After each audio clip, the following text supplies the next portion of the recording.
letter S. Ano ang sound ni letter S?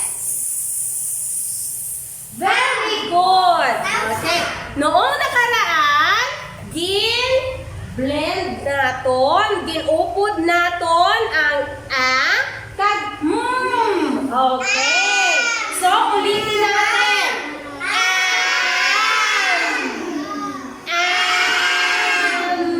Okay. Ngayon naman, i-updo naton si letter S. Okay. Ano ang sound sinig? S. Okay. Dagdagan natin dito na Kung ginatutlo ni teacher,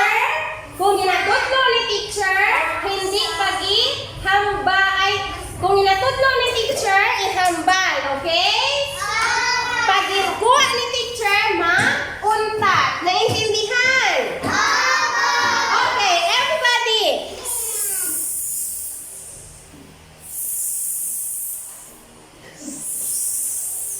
Very good.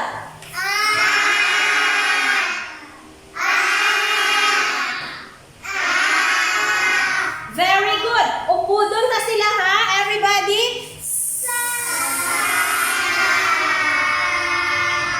Again? Ulit? Bilisan. Anong word? Very good. Sampakan. Bigyan ng lahat ng 5 million clap. 1 million, 2 million, 3 million, 4 million, 5 million. Congratulations! Okay, now, lain ng tanaman. Ano niya letter?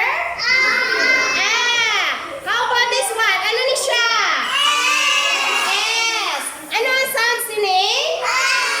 Aris. Okay. Kung ginatudlo ko, ang magkapagambal niya, pagkuha ko, untat na ha? Okay, everybody.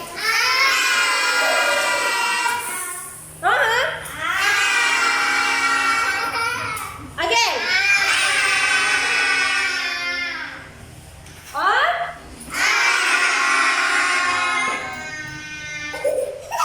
Wala na malanta. Again.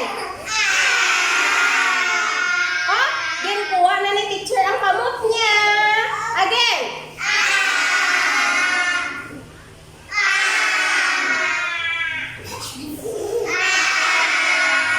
Okay, good. Are. Very good. I-combine